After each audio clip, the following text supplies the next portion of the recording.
Chaotically Nerdy is made by nerds for nerds.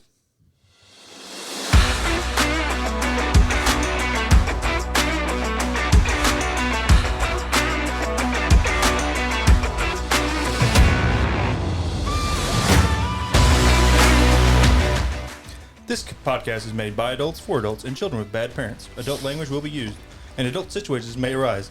Listener discretion is advised. Welcome to Chaotically Nerdy. This episode, we are going to talk about races. And yes, I said races, not racist. And it's D&D related. We're going to talk about the races in the player's handbook. And that's the only ones we're going to talk about. We'll cover the other ones later. If we have time, we may end up throwing out a couple extras like our favorites that have been released so far. So Ethan is going to start us off because I believe one of his most memorable characters is his dwarf. Definitely that we've ever played with. Yeah.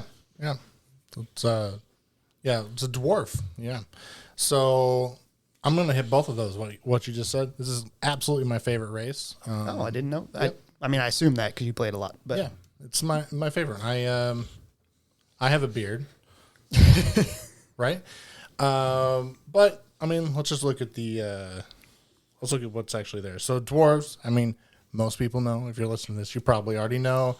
Dwarves are shorter. They're between 4 and 5 feet tall, generally speaking. They're shorter. They have big beards, generally speaking, both male and female sometimes.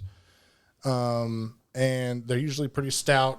They're usually depicted as pretty stout and hardy people.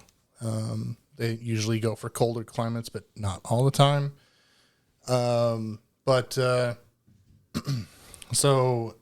we want to talk about like stat bonuses and stuff like that. Let's just go. Let's give them a very factual take, and then we can bullshit. Right. And so for dwarves, they are hardy people. They get an extra Constitution score +2. They are average size, even though they are shorter. That's because of usually they're a bigger build. They have a slower walking speed. They're 25 feet per round in D&D. Let's see here.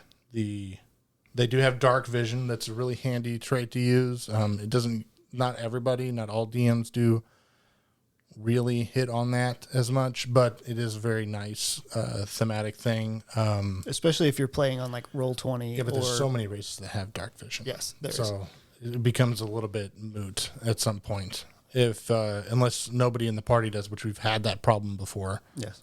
They have dwarven resilience, which means they have resistance to poison damage, and they have advantage against actually taking poison. Let's see here. They have combat training, which means they already get proficiency, which makes it really interesting for casters. So they get proficiency with certain weapons, battle axes in general, hammers in general as well. And then they also get some tool proficiencies, and they get a really nice investigatory boost for like stonework and like things. They have stone cunning. So they can tell a lot about something just by if it's made out of stone, just by how it's been made. And there are 3 sub-races that are mentioned in the player's handbook. Duergar is it's like the direct opposite. So most dwarves are very moral based in their societies. They usually follow the lines of like that neutral good that most everything else does that's in the player's handbook, like humans, stuff like that. They usually follow that sort of moral norms, like, killing is bad, feeding the hungry good. So they use that. Duergar are not that way. They are the ones from the Underdark, and they've been corrupted, and now they are somewhat evil. Not necessarily all the way evil. They're more just in it for themselves. Then the base dwarf, like everybody knows about this dwarf. It's the hill dwarf. It's the most common one, and they're probably, if you're in a D&D campaign, it's probably the one that you're seeing, like, running that smithy, running that tavern, whatever it is. And then the the one that you would depict as like the king, the dwarf king, the one in his hall in the mountains, it's Mountain Dwarf. That's really more of like that really classic dwarf Gimli and Thorin from Tolkien's work. Bernard Battlehammer from R.A. Salvatore's writings with the Dritz Do'Urden series. Let's see here. Duergar do have several other things. So Duergar, they have the three sub-races here have different things. So there's the Duergar have extra magical abilities, and Hill Dwarves and Mountain Dwarves have different proficiencies that they're good with. And so, like the Hill Dwarf, I'm reading it now too. Yeah. You get a bonus to your wisdom score. It goes up by 1. Almost every race gets an +2/+1. +2/+1. Almost every race, not all of them. Hill Dwarfs also get Dwarven Toughness, which adds an extra 1 point to your hit points every level. That's the big one for me. Yeah, that's the reason why I think most people, if they choose Dwarf, they usually go Hill Dwarf. And then Mountain Dwarf is... Immediately breaks that rule we just said. Yeah. Almost, yeah, immediately. So you get a strength score +2. So if you were to choose a Mountain Dwarf, you get a Constitution +2 and a strength score +2. And then they also get Dwarven armor training, which gives you proficiency with light and medium armor, which could mean it could be beneficial if you want to play a caster and actually have some AC and not just be light. So tell us about Hagen. Because I feel like he was the most memorable character that we've played with. Hagen was a mountain dwarf. He was the youngest son of a noble that still put him at about 200 to 300 years old, of a noble family that he was kind of the black sheep of, and but he still wanted to try and live up to the standards, though he was a good fighter, but he was having trouble keeping up with it morally. He was not a very moral person. Gotcha. So if you're going to recommend a class for dwarf, any class can be. I know any class can be. No, I mean, we haven't talked about. Any class can be anything, but because it starts out with a Constitution plus, and then there's a Wisdom or a Strength plus. Just about any class. The only one I would not suggest, though, is Rogue. Because of the slow speed. Slow speed. Presumably. Yes. Slow speed, and there's not a lot of bonuses outside of Constitution scores. Yeah. And the Strength score really does nothing for you. Unless you're playing like a barbarian. Yeah. That's the only time that it would add. Anything that you would think it would go with, Jarrett? Because when I think of them, I think of clerics.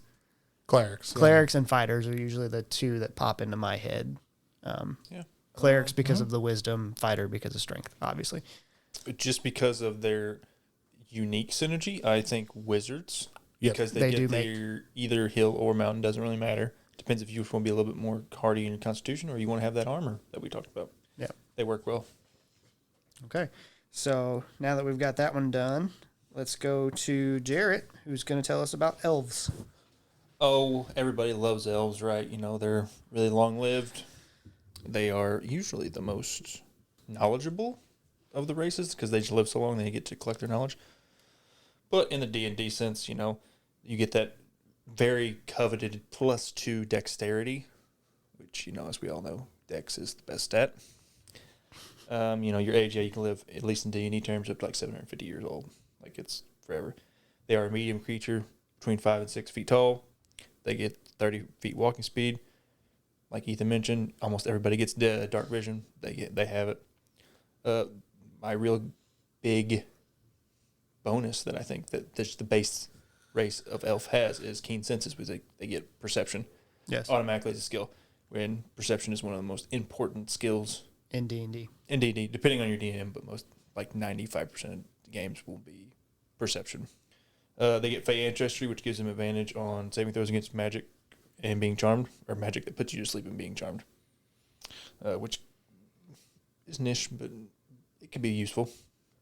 I've seen it coming out. And then probably the most confusing part of their race is the trance, kind of like, you know, if you have a elf in your party, what counts as a long rest for them doesn't count by the text. It says it needs 8 hours, but you're like, well, I can just do 4.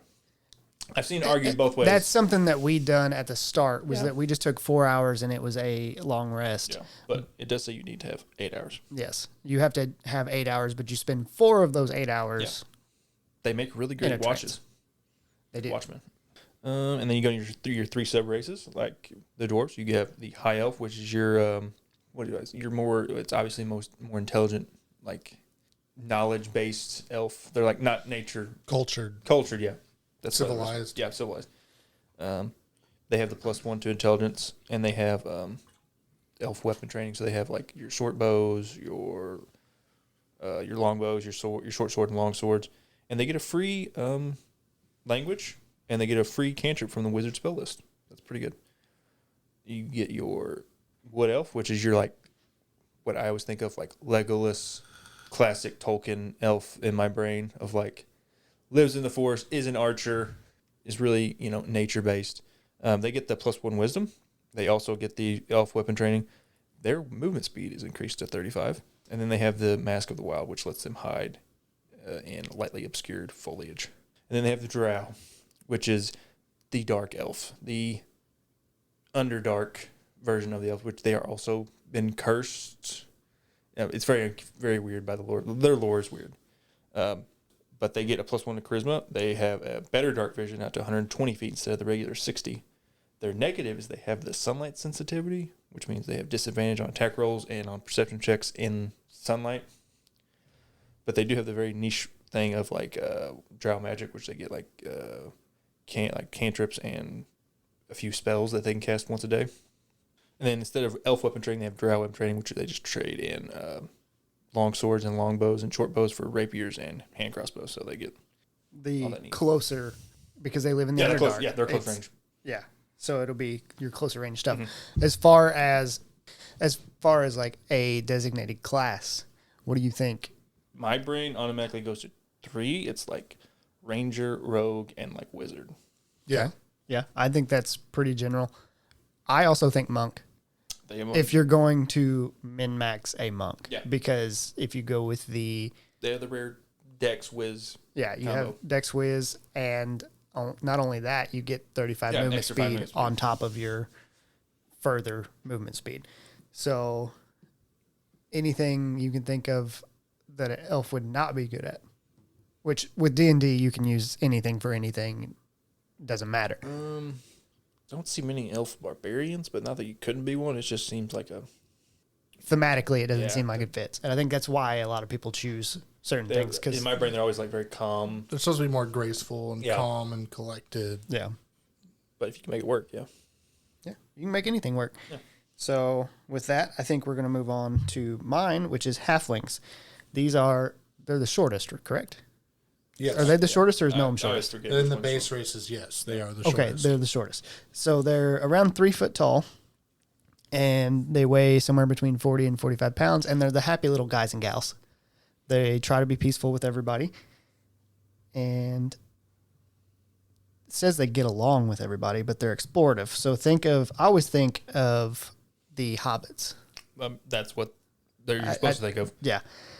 And so whenever we talk about their traits, your ability score, they get a +2 to their dexterity. Their age, they reach adulthood at 20 and live into the middle of their 2nd century. So about 250 years. They're about 3 foot tall and weigh about 40 pounds. Your size is small. The walking speed is 25 feet. They have a feat called Lucky, which is very, very beneficial. Whenever you roll a 1 on a d20 for attack roll, ability check, or saving throw, you get to re-roll that die, but you have to use a new roll. They have Brave, which is they have advantage on saving throws against being frightened. They have Halfling Nimbleness, so you can move through the space of any creature that is of a size larger than yours. So since you are small, any creature that is medium or above, which is most of the party that you would play with, they're all medium or above, is improved. And then they have 2 sub races. They have the Lightfoot, and in that the ability score increases. Your charisma is increased by 1, and they are naturally stealthy. so they can attempt to hide even when you're obscured only by a creature that is at least one size larger than you. So if you wanted to hide behind your dwarf fighter buddy, you could. They also have Stout. The Stout Halfling, its Constitution increases by 1, and the Stout Resilience. You have advantage on saving throws against poison, and you have resistance against poison damage, which is basically the dwarf ability. Yeah, essentially. It's the same. What do you guys think of whenever you think of halflings? Frodo Baggins. Proto-bags. So my man always goes to like thief or something, like a rogue. Oh yeah, burglar.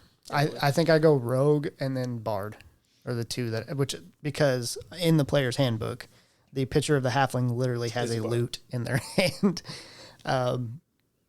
They're fun to play. Having the lucky, it's so good in situations. They're honestly really good at like dex-based fighters as well. I would Yeah. say like a Yeah. fighter. where Yeah. you get a lot of Fighter or a attacks. ranger. Yeah, make they really do make good. good rangers. Yeah, because you can ride on your beast if you're a beast man. That's really Oh yeah, That's true because it's because you're and size if you small. wanted to, you can hide behind it Yeah. at the end of it. And then so we're gonna go straight into humans, and humans are exactly like us, essentially. They are humans. Yep. There's a wide variety of them, and they all look different, and they're all the same Somehow they are more boring than we are. somehow. So their ability scores, they have actually 2 different types. They break the mold. You can be a regular human. Human. You can be a regular human. What's a human?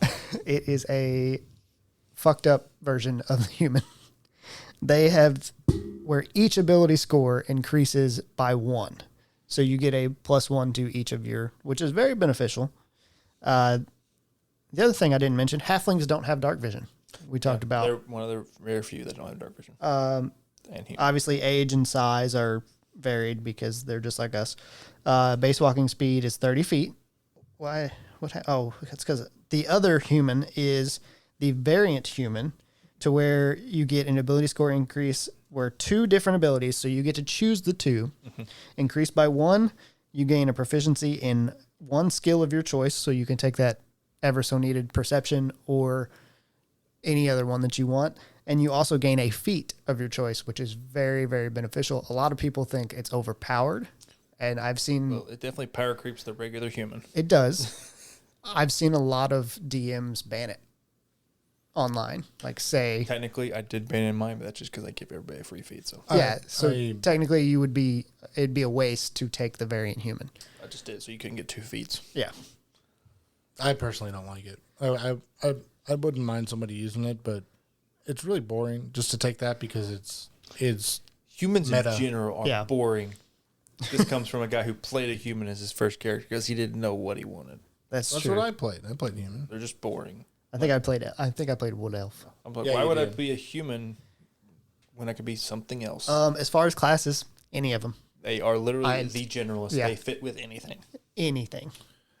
Why not? If you're gonna be a vanilla, why not be a vanilla? Just play fighter. Hey, That's hey.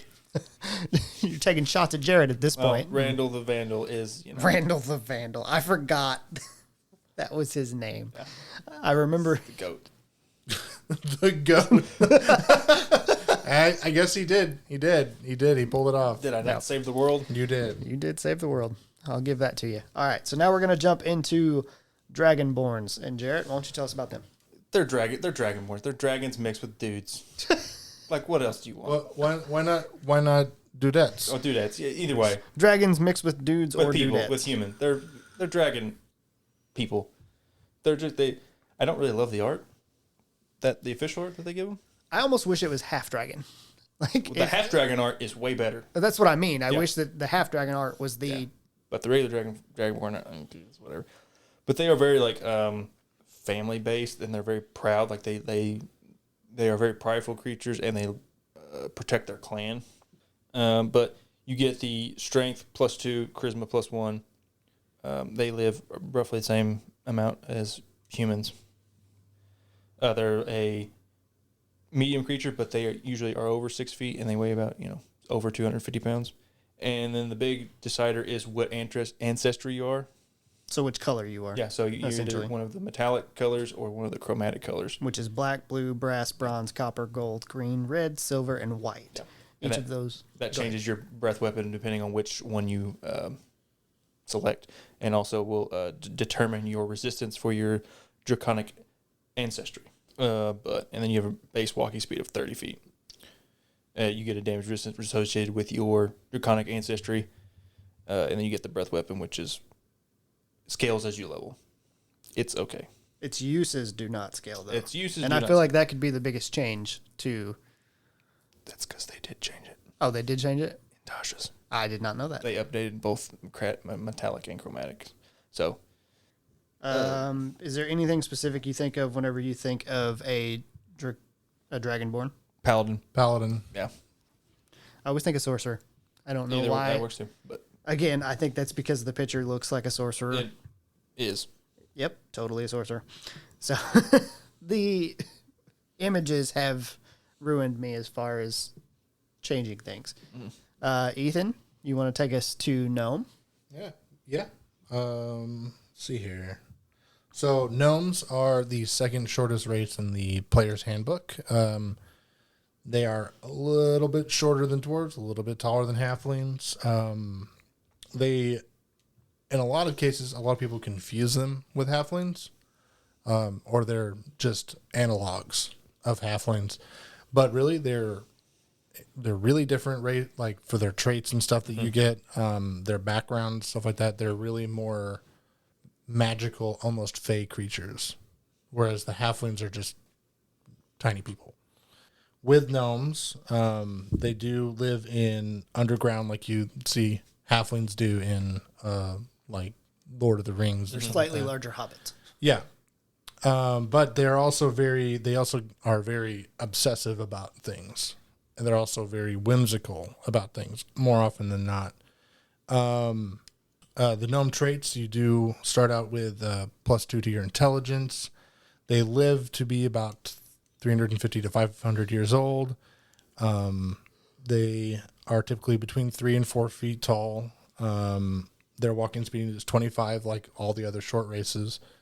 They do have dark vision, and they have what's called Gnome's Cunning.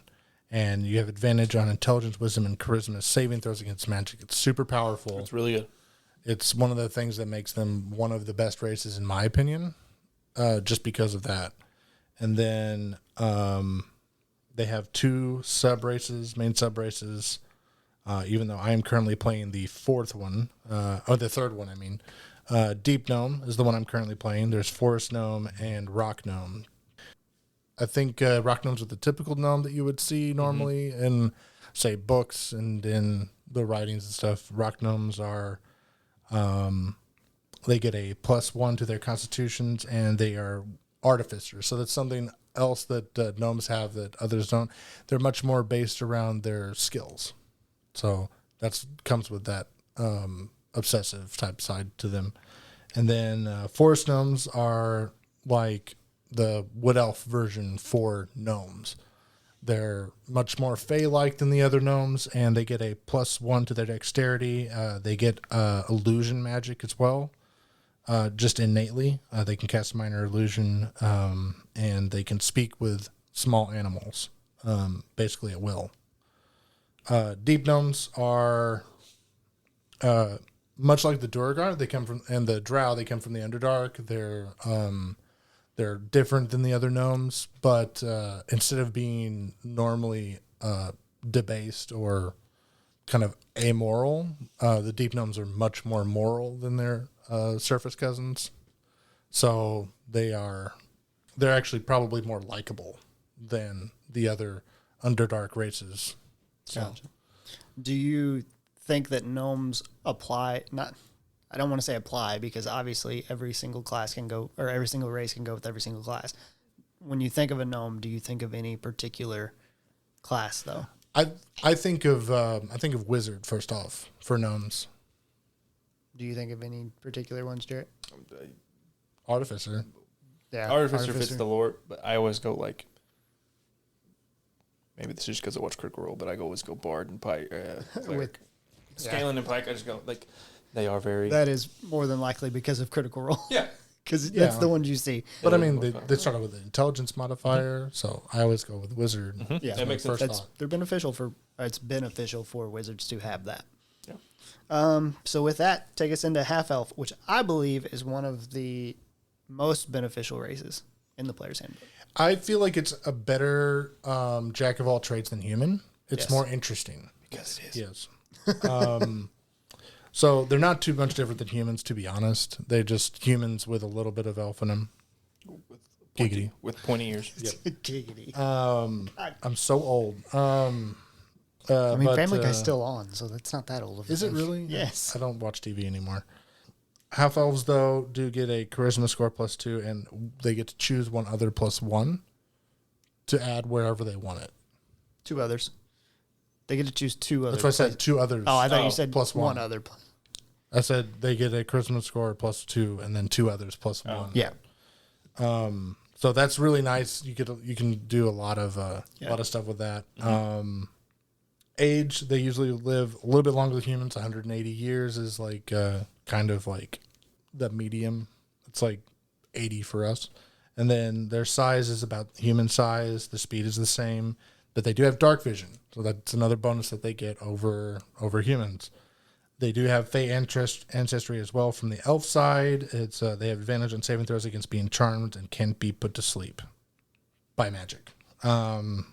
Skill versatility, they gain proficiency with 2 skills additionally on top of what they get normally as their class or their background, and then that's really it. Yeah. There's no sub races or anything. But I think they're one of the most beneficial because you get, They're very versatile. Very They're very good. They're the versatile. most versatile. yes, you get very good things from the elf class Yeah.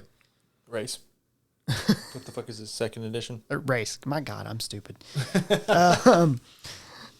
You get the dark vision, you get the Fey ancestry, so you have advantage against being charmed. Those are both beneficial things if you remember to use them. Yeah, yeah. It's easy to forget.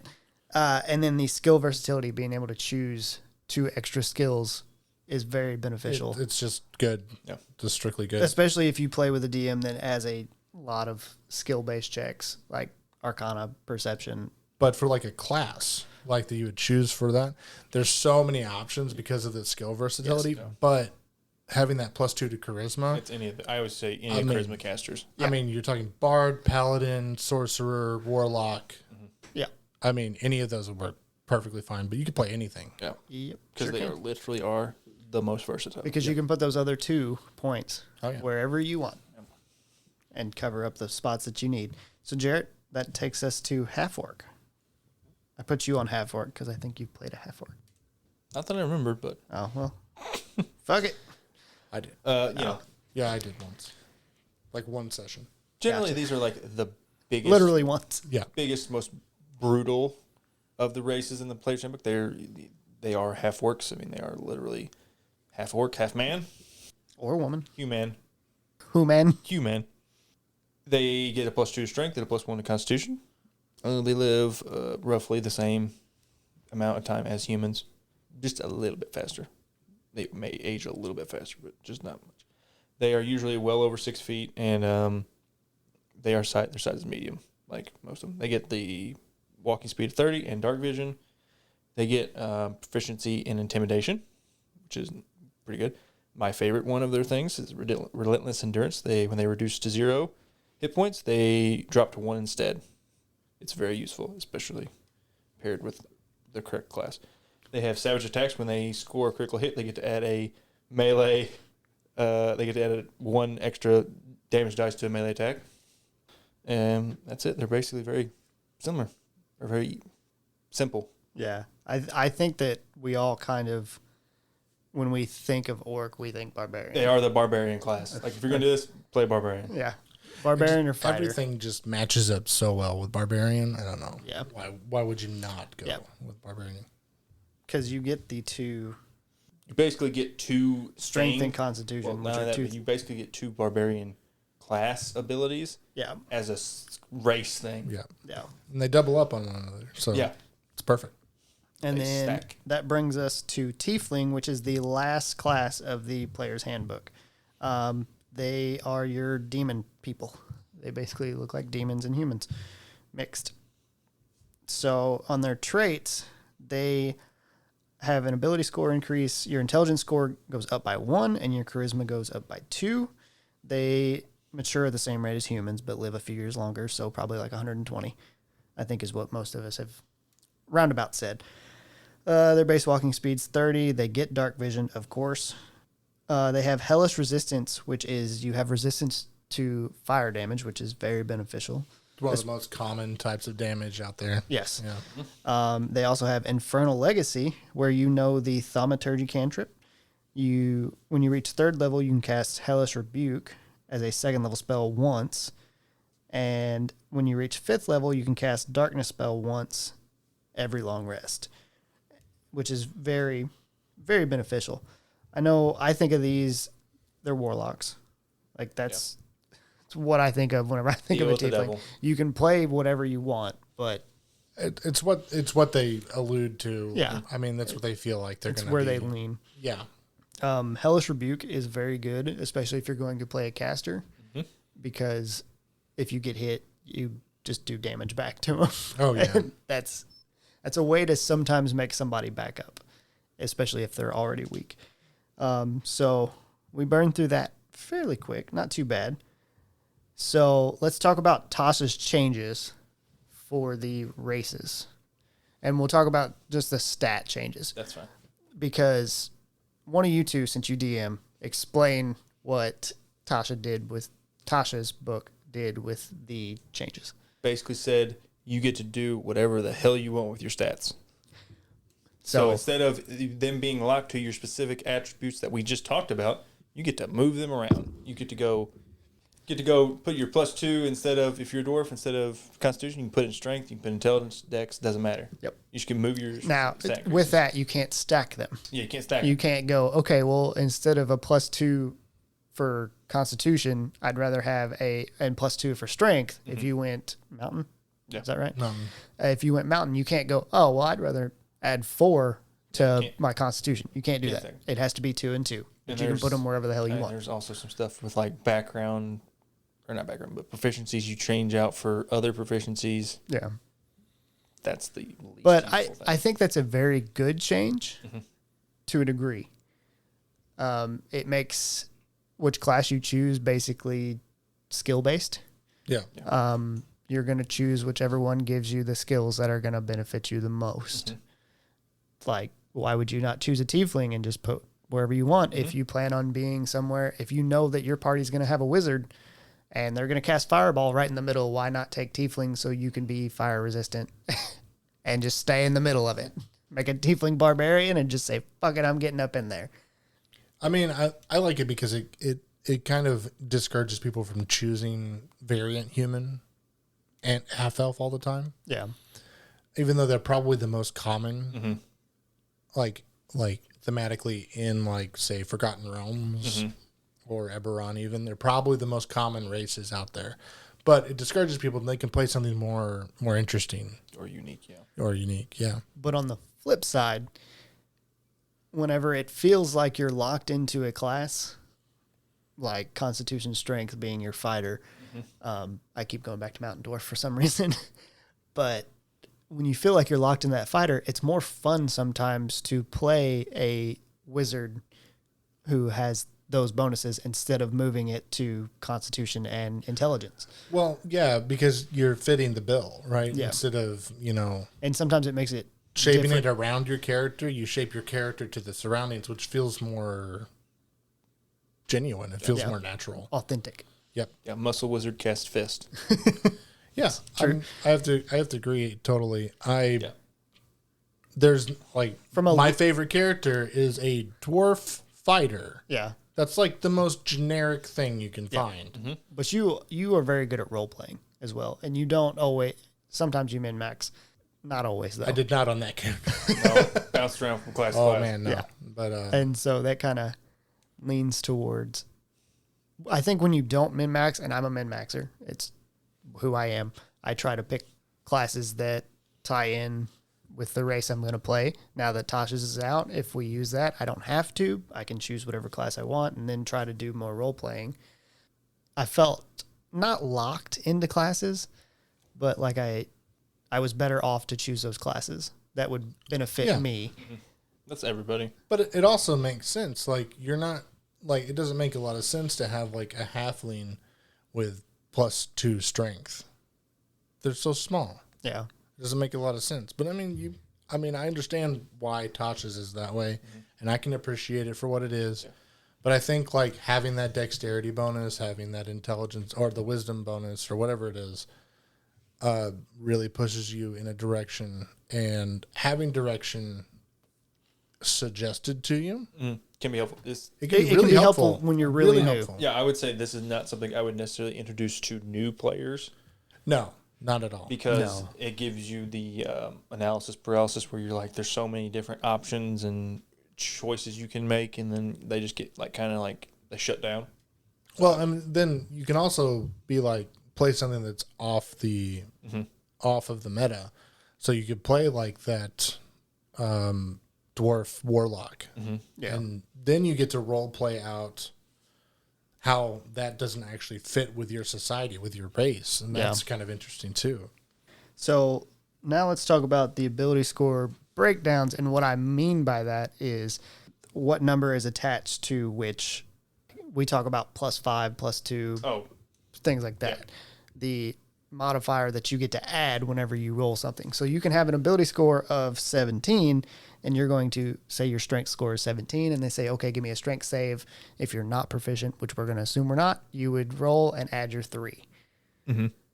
And so the way that works is 1 is a -5, 2 to 3 is -4.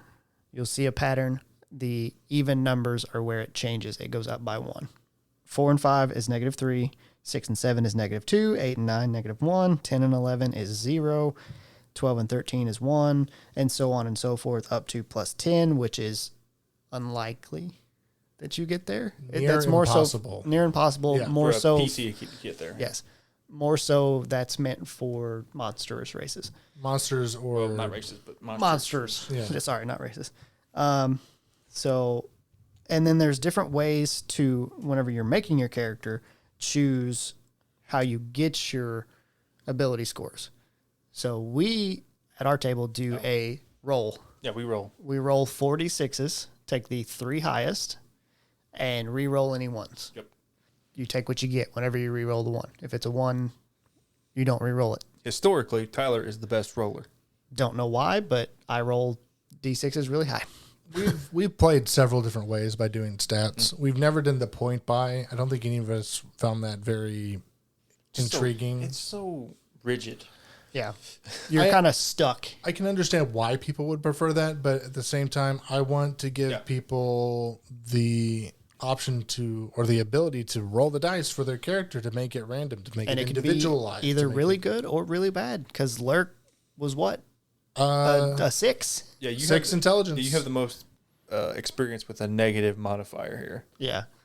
Well, Hagen had like An 8 in Yeah. charisma. Yeah. Yeah. At your request. That I re-roll. Yeah. Yes. Yeah. That's one of the ways to get that. So let's talk about, I'll give you guys a second to look it up. Let's talk about our favorite race that's not in the player's handbook, and we'll kind of break them down.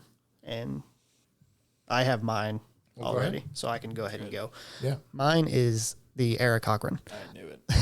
I had the most fun with that Eric Cochran monk. Yeah. Now, granted, I had the most fun with that because it was a monk rogue and Ethan made us overpowered as fuck. That's also true. Because what you did was you let us multi-class and you treated it like we were, while we were level 6, Oh, that was the old days. we were basically level 12 because Yeah. we had 6 levels in rogue and 6 levels in monk is what I had. Without the extra. Yeah. XPs. Yeah. It was basically we. It was sold- not- Without the extra HP. Yeah. Essentially. Yeah. We basically We were trying out different things. we was like it was basically Gestalt. Yeah. It was Gestalt leveling. It was great. So Eric Cochrans are essentially human people. They're bird people. And they can fly as long as they are not wearing any more than light. You can't be wearing medium or heavy armor. You have a flying speed of 50 feet per round. Their ability score increases. Your dexterity increases by 2, and your wisdom increases by 1, which is why I used it for monk. because with monk, we'll talk about that later. They reach maturity by age 3, and they don't usually live longer than 30 years. I actually think I made that Eric Cochran like 32, which he was a monk, so it worked out. They have a flight. They're about 5 feet tall. The base walking speed is 25. Was not super beneficial for monks, but it also worked out because you get the speed Yeah, you increase. So just flew everywhere. I flew everywhere, and then with the speed increase, it didn't matter. You get talons, which natural weapons, it's a 1d4 plus your strength modifier, which was beneficial because it was treated as a monk weapon, so it scaled with us because it's fist, but it did slashing damage instead of Right. bludgeoning. Do you know yours outside of? I do if you still need more time. Go for it. Goliath. I knew that was coming too. We know each other so well. You get the +2 to strength. You get the +1 to constitution. They are big boys. Think of Grog. It's Grog. Although I had never seen Critical Role when I played my Goliath. But they stand between 7 and 8 feet tall. They're heavy. They're 240 to 340 pounds. But they are medium, which is weird. They push the boundary of medium. You're almost getting into large. They get natural, or that walking speed is 30. They get natural athlete, which gives them athletics offhand. And then they have stone's endurance, which is very, very useful for a melee character, or really any character. But you get to roll d12, add your constitution, deduct that from a incoming damage roll at you. Once per. Actually, they changed it, or it's once per short or long rest. But I think they might have changed that in Tasha's. I'm not sure. The one I'm looking at is not in Tasha's, but powerful build. You count as one size larger for your carrying capacity, so he counts as large, so he can push, pull, drag, lift things that are large. Mountain Born. This is something that wasn't originally in there, but you're resistant to cold damage, and you are acclimated to high altitude at elevations of 20,000 feet. That wasn't the cold damage was originally not included, but they have since updated it to make sense. My second character ever was a Goliath cleric, so I went off base a smidge, but he was a Tempest cleric, so it kind of fit. He was still melee up in the group. I guess mine, because my favorite one is dwarf. Yeah. I have to say, it's hard to pick. There's like 2 of them. The Harengon. No, that is my least favorite. Pandarian. He hates rabbit. Pandarian. I don't like I don't like rabbit people. Final Fantasy 14 really ruined me. You don't like rabbits, and you don't like pandas. I don't like a lot of things. Okay. But I'm trying to decide. It's between Yonti Pureblood and Aasimar. Interesting. Aasimar is from the Dungeon Master Guide. Originally, they updated it several times. Yeah. But Aasimar is interesting. It's the opposite of a tiefling. Yep. It's a godly creature. It's a half celestial, yep. half angel. They're pretty interesting. I find them kind of cool. Mm-hmm. Yeah, they're fun to play. Yonti is snaky people. Yeah. Yeah. It's for not walking. Oh my god! That's immediately what I think. They've got magical benefits. They're really great for making a nice warlock. Yeah.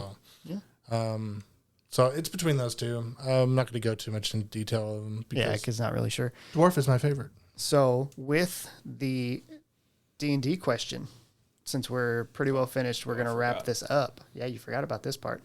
This is a question that Ethan posed to me. And it is, if your D&D campaign could be made into a movie, what actor would you want playing your most recent character? So Valena. Wait. This question actually came from Zach Thompson. Okay. So thank you, Zach. So I will let Ethan start. He can explain his character and then tell us who it is. For Rex? Yes. Okay, my current one Well, it is... says most recent character. Okay. So Yeah, that's true. For Rex Knackles, I feel like a lot of it is themed off of, originally unintentionally, but it kind of turned out to be that way, themed off of Danny DeVito's character in Hercules. Phil. Yep. Phil. Yeah. It's, I don't know. I feel like Danny DeVito would play the part really well. He's very short. Yeah. He's kind of, he can be like kind of way. And I think the comedy that comes through with my character kind of fits that as well. gotcha. So Danny DeVito. Definitely. Age wise, does that still work? Yes. With Oh, your, yeah. Okay, I didn't Oh, know yeah. how old Rex was. He's upper middle age. Gotcha. So it works. I would say Danny DeVito's probably old age by now, but do you got one in mind or do you want me to go ahead? I got one in mind. Okay. My latest character, but I have been DMing for a while, so my last character was called Valena Starshield. She was a elf wizard. She was the younger sister of mine and Tyler's other characters in the same campaign. For her, I would think like Anna Taylor-Joy, Oh. because she has like that very like fey. If you guys haven't seen New Mutants, but her character in I've that. seen New Mutants. Oh, you have? Yes, I have. Yeah, think of her character. In that. Yeah. Like, that's what I think of in my Okay. brain. Gotcha. Nice. I can see it. So for me, we have already talked about this, Ethan. I said, which it would have to be a voice acting because my last character was Korth. He's a lizard folk. I would imagine it would be CGI'd. I have two people in mind. Either Alan Tudyk, Yeah. because he would do a very good job at it, or Blake Clark, who, if you don't know, is the guy from Waterboy, who's the real redneck. I believe he's also in Joe Dirt. Is it Joe Dirt? The movie where he's like, home where you make it. That guy? Yeah, it's that guy. Yeah. Wasn't he in Home Improvement? Yes. He was in Home Improvement. Yeah. His voice would go with Korth. Specifically, home is where you make it. Yeah, the home is where you Yeah. make it, or he just talks that way in Waterboy. Yeah, he does. Big, He really that's his does. whole thing in Water. Remember that time Bobby Boucher come on down and that's essentially how Korth talked. For everyone asking, yes, as his DM, I made him do the voice. Oh yeah, I did the voice too. I loved it. I remember the first session we walked up and Got everybody. I got everybody, and on top of that, we met guards, and when I said the line of whatever I said, and the guards looked at me and said, "Does anybody here speak English?" I mean, common? Common, Yeah. but Yeah. Oh, jeez. and so that's my two picks. Just because I think if anybody could pull it off, Alan Tudyk could pull it off. But I already know Blake Clark could pull it off. So with that, I think we're gonna wrap everything up. That's a good question. It is a good question. Yeah. I appreciated that you sent it to me because if not doing this, you were probably going to struggle with next time's question. Oh, I got another one. Oh, do you? Yeah. Okay. That's good. We'll remember that for next time. Thank you guys for listening. We hope to see you on the next episode where we're going to talk about some of the races. God damn it. We just talked about races. Classes. Somebody tell me how to get my life in order because I need to know. Did you take your medicine today? I did, apparently not. We're going to talk about classes. I think we're going to talk about one or two of them just because if they fit. But hopefully we'll see you on the next one.